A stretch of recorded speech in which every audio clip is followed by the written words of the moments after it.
80 feet का चबूतरा और उसके ऊपर 125 फीट ऊंची बाबा साहब अम्बेडकर की मूर्ति, जो लगभग 205 फीट ग्राउंड लेवल से ऊंची ये मूर्ति जब आंध्र प्रदेश विजयवाड़ा में मैंने बनाई तो ये अपने आप में एक अनुभव था, जो इंजीनियरिंग और कला का एक ब्लेंड था, जिसको हमने तैयार किया हमारे मानेसर के स्टूडियो पर।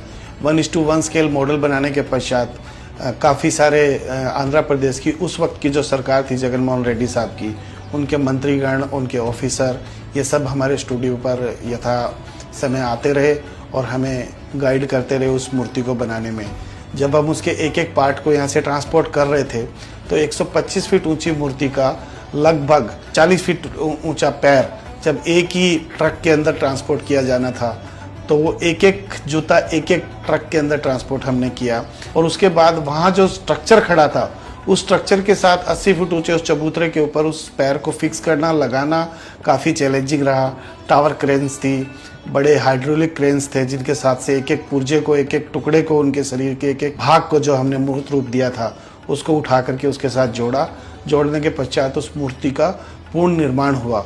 बाबा साहब ने जो लगभग 60 फीट ऊंचा हाथ हवा में लहराया हुआ है, जो संविधान की तरफ इशारा करते हुए दिखाया गया है, उसको उस हवा के प्रेशर के अगेंस्ट में खड़ा रखना अपने आप में एक इंजीनियरिंग की मिसाल थी, जिसे हमारे साथ के जो इंजीनियर्स थे उन्होंने बखूबी निभाया।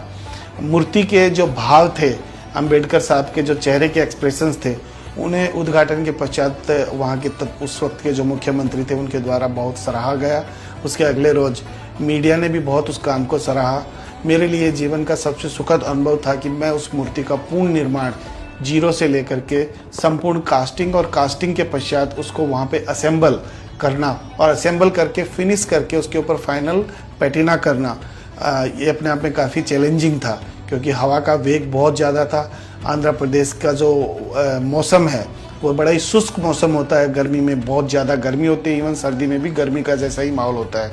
जब मेटल के ऊपर 40 डिग्री टेम्परेचर गिरता है तो वो 80 डिग्री का रूप ले लेता है। बट फिर भी मैंने और मेरे साथी कलाकारों ने और कारीगरों ने हार नहीं मानी और उस कार्य को हमने बखूबी अंजाम दिया। ये मेरे लिए गौरवान्वित कर देने वाला क्षण था जब मैंने इतनी बड़ी मूर्ति को वहाँ पे ब्रॉन्ज के अंदर बना करके, पंचधातु में बना करके खड़ा किया।